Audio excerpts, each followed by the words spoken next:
ನನ್ನ ನಮಸ್ಕಾರಗಳು. ನನ್ನ ಹೆಸರು ಗಾಯತ್ರಿ ಅಂತ. ನಾನು ಬಳ್ಳಾರಿ ಜಿಲ್ಲೆ ಸಿರುಗುಪ್ಪ ತಾಲೂಕು ರಾಘವ ಅಂತ ಒಂದು ವಿಲೇಜಿಂದ ಬಂದಿದ್ದೇನೆ. 2021ರಲ್ಲಿ ನಾನು ಪರ್ಸನಲ್ ಆಗಿ ಗುರುಗಳನ್ನು ಭೇಟಿಯಾಗಿದ್ದೆ.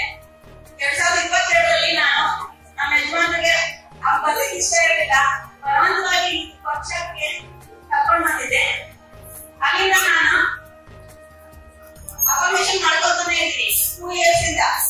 ನನಗೆ ಇವಾಗಲೂ ನನ್ನ ಹತ್ರ ಯಾವತ್ತೂ ಇರ್ಲಿಲ್ಲ, ಯಾಕಂದ್ರೆ ನಾನು ಹೆಲ್ತ್ ಡಿಪಾರ್ಟ್ಮೆಂಟ್ ಅಲ್ಲಿ ಕೆಲಸ ಮಾಡ್ತಾ ಇದ್ದೀನಿ, ರಿಟೈರ್ಡ್ ಆಗಿದ್ದೀನಿ. ನಾನು ನನ್ನ ಹತ್ರ ಯಾವುದೇ ರೀತಿ ನನ್ನ ಹತ್ರ ದುಡ್ಡು ಕೈನಲ್ಲಿ ನಿಲ್ತಾನೆ ಇರಲಿಲ್ಲ. ಅಫರ್ಮೇಷನ್ ಮಾಡ್ಕೊಂಡ್ಮೇಲೆ ನನ್ನ ಹತ್ರ ಯಾವಾಗಲೂ 9,000 ರೂಪಾಯಿ ಮನೆಯಲ್ಲಿ ಯಾವಾಗಲೂ ನನ್ನ ಹತ್ರ ಕ್ಯಾಶ್ ಇದ್ದೇ ಇರುತ್ತೆ. ಅಲ್ಲಿ ಇದು ಮನೆಯಲ್ಲಿ ಗೊತ್ತಾಗಲ್ಲ, ಅಲ್ಲಿ ಮಾತ್ರ ಗೊತ್ತಿರುತ್ತೆ. 9,000 ರೂಪಾಯಿ ನನ್ನ ಹತ್ರ ಯಾವಾಗಲೂ ಇದ್ದೇ ಇರುತ್ತೆ. ಅವಾಗಿಂದ ನನ್ನ ಹತ್ರ ದುಡ್ಡು ಇಲ್ಲ ಅಂತ ಸಮಸ್ಯೆನೇ ಇಲ್ಲ, ಯಾವಾಗಲೂ ನನ್ನ ಹತ್ರ ದುಡ್ಡು ಇದ್ದೇ ಇರುತ್ತೆ. ಇನ್ನೊಂದು, ಮೊನ್ನೆ ನಾನು ಈ ಕ್ಲಾಸಿಗೆ ಬರ್ಬೇಕಾದ್ರೆ ನಮ್ಮ ಹೆಲ್ತ್ ಕರ್ಕೊಂಡು ಬರ್ಬೇಕು, ಅವ್ರು ಒಪ್ಪಲ್ಲ, ಇಷ್ಟಪಡಲ್ಲ, ಏನ್ ಮಾಡ್ಬೇಕು ಅಂತ ಯೋಚನೆ ಮಾಡ್ತಾ ಇದ್ದೆ. ಅವ್ರು ಹೇಳಿದ್ರೆ ಅವ್ರು ಬರಲ್ಲ, ಅವ್ರು ಹೇಳಿದ್ರೆ ಅವ್ರು ಬರಲ್ಲ, ಹೇಳಿದ್ರೆ ಸಿಕ್ ಮಾಡಿದ್ರು. ನಾನೇನ್ ಮಾಡಿದೆ, 20 ನಿಮಿಷ ಅಫರ್ಮೇಷನ್ ಹೇಳ್ಕೊತಾನೆ ಇದ್ದೆ.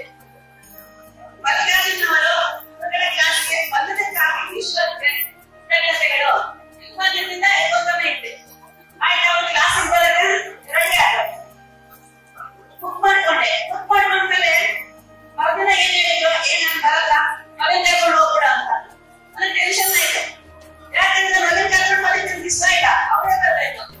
ಯಾಕಂದ್ರೆ ನೆಕ್ಸ್ಟ್ ಮಂತ್ ಅವರು ರಿಟೈರ್ಡ್ ಆಗ್ತಾರೆ, ಅದೇ ಫಾರ್ಮಸಿಸ್ಟ್ ಅವರು. ಅದಕ್ಕೆ ಅವ್ರು ನೆಕ್ಸ್ಟ್ ಬಿಸ್ನೆಸ್ ಮಾಡ್ಬೇಕು, ಅದಕ್ಕೆ ಅವರೇ ಬರ್ಬೇಕಂತ ನನ್ನ ಇಷ್ಟ. ಏನ್ ಮಾಡಿದ್ರೆ ನೆಕ್ಸ್ಟ್ ಡೇ ಅಫರ್ಮೇಷನ್ ಸ್ಟಾರ್ಟ್ ಮಾಡ್ಬಿಟ್ಟಿದ್ದೆ. ನಾನು ಒಪ್ಕೊಂಡು ಬುಕ್ ಆಯ್ತು ಸ್ಟಾರ್ಟ್ ಮಾಡ್ಬಿಟ್ಟಿದ್ದೆ. ಮತ್ತೆ ಏನ್ ಮಾಡಿದ್ರೆ ನೆಕ್ಸ್ಟ್ ಡೇ ಇಂದ ಅಫರ್ಮೇಷನ್ ಹೇಳ್ಕೊಳಕ್ಕೆ ಸ್ಟಾರ್ಟ್ ಮಾಡಿದೆ. ಮಲ್ಲಿಕಾರ್ಜುನವರ ಕ್ಲಾಸಿಗೆ ಬಂದಕ್ಕೆ ಇಷ್ಟೊತ್ತಿಗೆ ಕೃತಜ್ಞತೆಗಳನ್ನ ಹೇಳ್ಕೊತಾನೆ ಬಂದೆ. ನೆಕ್ಸ್ಟ್ ಸ್ಟಡಿಯಾಗಿ ಬಂದಿದ್ದೆ. ಬ್ಯಾಂಕ್ ಅಲ್ಲಿ ಒಂದು ಲೋನ್ ಬೇಕಿತ್ತು, ಲೋನಿಗಾಗಿ ಅಪ್ಲೈ ಮಾಡಿದೆ. ನೆಕ್ಸ್ಟ್ ಬ್ಯಾಂಕಿಗೆ ಬರಕ್ಕೆ ಹೇಳಿದ್ರು. ನಾನೇನ್ ಮಾಡಿದೆ, ಬೈಕ್ ಮೇಲೆ ಹೋಗ್ತಾ ಹೋಗ್ತಾ ಅಫರ್ಮೇಷನ್ ಹೇಳ್ಕೊಂತ ಹೋದೆ. ನನಗೆ ಲೋನ್ ಸ್ಯಾಂಕ್ಷನ್ ಆಗಿದ್ದಕ್ಕೆ ಇಷ್ಟೊತ್ತಿಗೆ ಕೃತಜ್ಞತೆಗಳನ್ನ ಹೇಳ್ಕೊತಾನೆ ಹೋದೆ. ಬ್ಯಾಂಕಿಗೆ ಹೋದ್ಮೇಲೆ ನನ್ನ ಕರೆದು 1 hour ಅಲ್ಲಿ 5 ಲಕ್ಷ ಲೋನ್ ಕೊಟ್ಟು 1 hour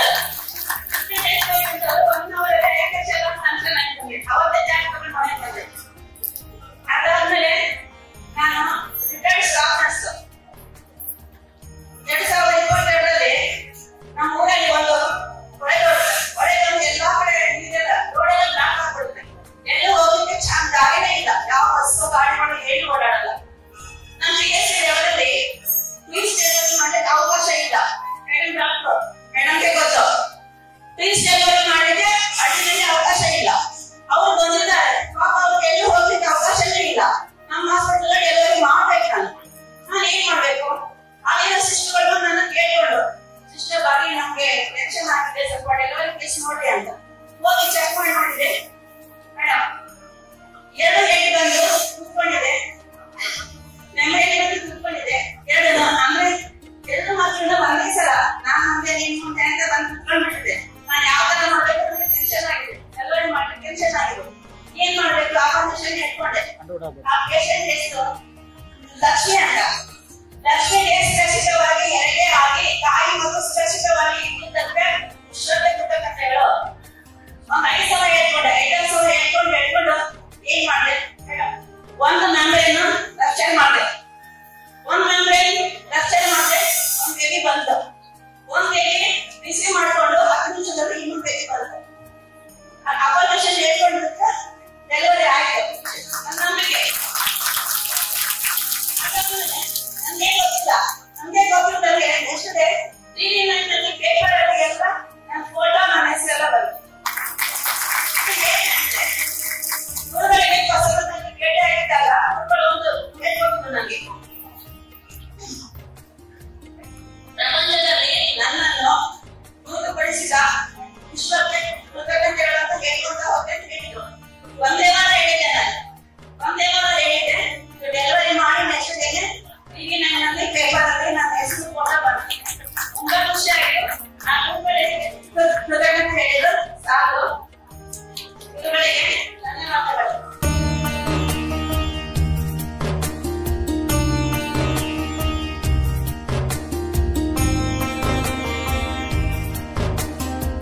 ಇವತ್ತಿನ ದಿವಸ ಈ ಕ್ಲಾಸಿಗೆ ಬರ್ಲಿಕ್ಕೆ ನನ್ನ ಧನ್ಯಪತ್ನಿಯ ಕಾರಣ. ನನಗೆ ಇದ್ರ ಮೇಲೆ ನಂಬಿಕೆ ಇಲ್ಲ ಅಂತಂದಲ್ಲ, ಗುರುಗಳ ಮೇಲೆ ನಂಬಿಕೆ ಇಲ್ಲ ಅಂತಂದಲ್ಲ, ಎರಡನೇ ಸಾರಿ ನಾನು ಕೊಡ್ತಾ ಇರೋದು. ಸೊ ನನ್ನ ವರ್ಕ್ ಲೋಡ್ ಜಾಸ್ತಿ ಇದೆ. ಬೆಳಗ್ಗೆ ನಾನು 9 ಗಂಟೆಗೆ ಸ್ಟಾರ್ಟ್ ಮಾಡಿದ್ರೆ ಸಾಯಂಕಾಲ 6 ಗಂಟೆಗೆ ಆಗಬೇಕು. ಮಧ್ಯದಲ್ಲಿ ಒಂದು 15-20 ಮಿನಿಟ್ಸ್ ಟೈಮ್ ತಗೊಳ್ತೀನಿ ಊಟಕ್ಕೆ. ಒಂದನೇ ಕಾರಣ. ಎರಡನೇ ಕಾರಣ, ನನಗೆ ಈ ದುಡ್ಡು ಅಂದ್ರೆ ನನಗೆ ಅಷ್ಟು ಇರಲಿಲ್ಲ. ಅಂದ್ರೆ ದುಡ್ಡಿನ ಆಸಕ್ತಿನೇ ಇರಲಿಲ್ಲ ನನಗೆ. ಓನ್ಲಿ ಈಗವರೆಗೆ ನನ್ನ ಸರ್ವಿಸ್ ನಲ್ಲಿ ಬರೀ ಸರ್ವಿಸ್ ಕೊಡ್ಬೇಕನ್ನೋ ಉದ್ದೇಶ ಒಂದೇ ಇತ್ತು. ನಾನು ದುಡಿಬೇಕು, ನನ್ನ ಮಕ್ಕಳಿಗೆ ಸಂಪಾದಿಸಬೇಕು, ದುಡ್ಡು ಎಷ್ಟು ಮುಖ್ಯ ಅಂತಂದು ನನಗೆ ಅನ್ಸಿರ್ಲಿಲ್ಲ. ಸೊ ಅದ್ರ ಸಲುವಾಗಿ ನಾನು ಈ ಕಾನ್ಸೆಪ್ಟ್ ಆಕ್ಚುಲಿ ನನಗೆ ಇಷ್ಟೇ ಬರ್ಲಿಕ್ಕೆ. ಈಗ ನನಗೆ ಬಂದ್ಮೇಲೆ ಖುಷಿ ಆಯ್ತು. ಮೊದಲನೇ ಸಾರಿ ಬಂದ್ರೆ ಖುಷಿ ಆಯ್ತು. ಟೈಮ್ ಇರಲಿಲ್ಲ, ಯಾವ ವಿಷಯ ಹೇಳಲಿಕ್ಕೆ ಟೈಮ್ ಇರಲಿಲ್ಲ. ಈಗ ಹೇಳಿದಂಗೆ ನಿಜವಾಗ್ಲೂ ಮಿರಾಕಲ್ ಅದು ಫ್ರೆಂಡ್ಸ್ ಸೇವೆಗಳಾಗಿತ್ತು. ಎದುರಿಗೆ ನಾನು ಇದ್ದೆ.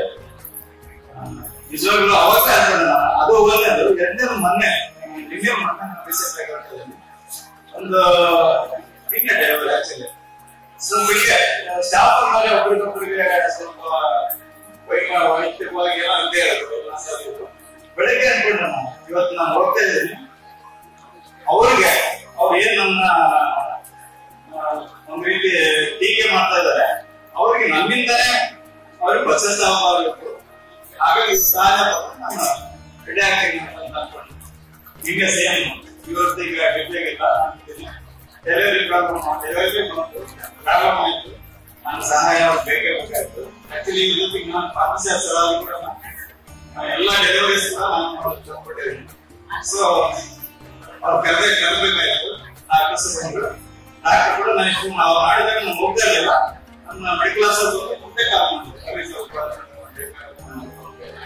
ಸೊ ಹೋದ್ಮೇಲೆ ನಾನು ಹೋಗಿ ಒಂದು 10 ಮಿನಿಟ್ಸ್ ನಲ್ಲಿ ಎಲ್ಲ ಅರೇಂಜ್ ಮಾಡಿದೆ. ಅರೇಂಜ್ ಮಾಡಿ ಡೆಲಿವರಿ ಡೇವಿನ ನಾನೇ ರಿಸೀವ್ ಮಾಡ್ಕೊಂಡೆ.